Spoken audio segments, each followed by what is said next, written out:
सदियों पुराना धर्मशास्त्र और आज का 60 सेकंड वाला शॉर्ट फॉर्म कंटेंट। सुनने में ये दोनों एकदम अलग लगते हैं ना, लेकिन आज के आधुनिक भारतीय यूट्यूब चैनल्स इन्हें बड़े ही स्मार्ट तरीके से एक साथ ला रहे हैं। इस विश्लेषण में हम यही देखने वाले हैं कि कैसे इन प्राचीन संदेशों को डिजिटल युग के दर्शकों के लिए बिल्कुल नए और दमदार अवतार में पेश किया जा रहा है। चलिए बिना किसी देरी के शुरू करते हैं। तो इस पूरी आध्यात्मिक यात्रा को हम 3 मुख्य हिस्सों में समझेंगे। पहला, शांति की गलत खोज। दूसरा, आध्यात्मिक भटकाव और संघर्ष। और तीसरा, परीक्षा से गवाही तक का सफर। चलिए सीधे पहले हिस्से पर आते हैं, शांति की गलत खोज। यहाँ पूरा फोकस इस बात पर है कि कैसे इंसान प्रलोभनों में फंसकर गलत जगह सुकून ढूंढता है। अब इस पॉइंट को समझाने के लिए सोर्स ने जो तरीका अपनाया है वो बड़ा दिलचस्प है। वक्ता ने सीधे प्राचीन धर्मशास्त्र का सहारा लिया है। नीति वचन अध्याय 20 से जो लोग शराब जैसी चीजों में शांति खोजते हैं उनके लिए सीधा सा मैसेज है कि ये सिर्फ एक छलावा है, और जो इसके बहकावे में आ गया उसे कम से कम समझदार तो बिल्कुल नहीं कहा जा सकता। और यहीं पर एक बहुत ही तगड़ा कॉन्ट्रास्ट क्रिएट किया गया है। जरा सोचिए, एक तरफ है किसी बॉटल से मिलने वाली बस थोड़े देर की खुशी जो कुछ पल में ही गायब हो जाएगी, और दूसरी तरफ दावा किया गया है हमेशा की सच्ची शांति का, जो स्पीकर के अनुसार सिर्फ यीशु के पास पाई जा सकती है। ये तुलना किसी को भी अपने ऑप्शंस पर दोबारा सोचने पर मजबूर कर देती है। और दिलचस्प बात यह है कि ये मैसेज बस यहीं खत्म नहीं होता। वीडियो के आखिर में एक प्रॉपर एकदम digital style call to action दिया गया है।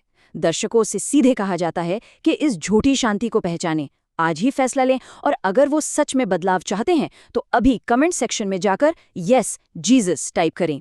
ये आज के टाइम में अपनी आस्था जताने का बिल्कुल नया और डायरेक्ट तरीका है।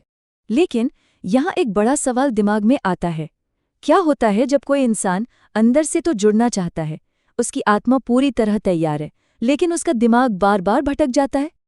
और यही सवाल हमें हमारे दूसरे हिस्से की ओर ले जाता है, आध्यात्मिक भटकाव और संघर्ष। क्योंकि देखिए, सिर्फ चाहने से कुछ नहीं होता, ये आस्था की एक एक्टिव लड़ाई है। इस सोर्स में स्पिरिचुअल थकान के जो लक्षण बताए गए हैं ना, वो बहुत ही रिलेटेबल हैं। जैसे बाइबल पढ़ने का मन तो है लेकिन फोकस नहीं बन रहा, वचन सुनना चाहते हैं पर दिमाग कहीं और ही दौड़ रहा है, चर्च जाने का मोटिवेशन खत्म हो गया है, और एक अजीब सी हारने वाली फीलिंग आ रही है। ये उन लोगों की उलझन को बिल्कुल सही ठहराता है जिन्हें लगता है कि वो रोज अपनी प्रार्थनाओं में फेल हो रहे हैं।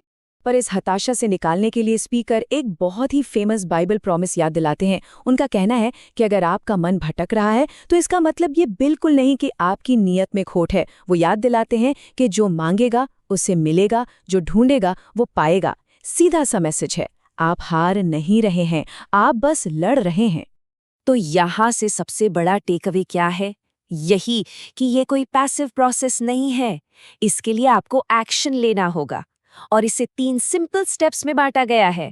पहला मांगना, दूसरा खोजना, और तीसरा और सबसे जरूरी अपनी तरफ से एक कदम आगे बढ़ाना। और ये एक कदम बढ़ाने वाली बात पर जो मेटाफर दिया गया है वो कमाल का है। वादा ये है कि अगर आप आस्था की तरफ सिर्फ एक कदम बढ़ाते हैं तो ईश्वर आपकी तरफ 100 कदम बढ़ाएगा। मतलब आपका छोटा सा एफर्ट और बदले में मिलने वाला ग्रेस और सपोर्ट उससे कहीं कहीं ज्यादा बड़ा है। तो क्या इसका मतलब ये मान लें कि एक बार वो पहला कदम उठा लिया तो आगे का जीवन पूरी तरह से परेशानी मुक्त हो जाएगा? क्या ये रास्ता आगे चलकर एकदम आसान हो जाता है? जवाब हमें हमारे तीसरे और आखिरी हिस्से में मिलता है, परीक्षा से गवाही तक। यहाँ बात होती है कि रास्ते में आने वाले विरोध को एक बड़ी जीत में कैसे बदला जाता है। स्पीकर इस गलतफहमी को पूरी तरह से तोड़ देते हैं कि आस्था का रास्ता कोई केक वॉक है या मगमल के कपड़े पर चलने जैसा आसान है। बिल्कुल नहीं, बल्कि सच्चाई तो ये है कि जो लोग सही रास्ते पर चलते हैं उनके सामने मुसीबतें आना तय है। आस्था का मतलब ये नहीं कि आपकी सारी परेशानियां छूमंतर हो जाएंगी।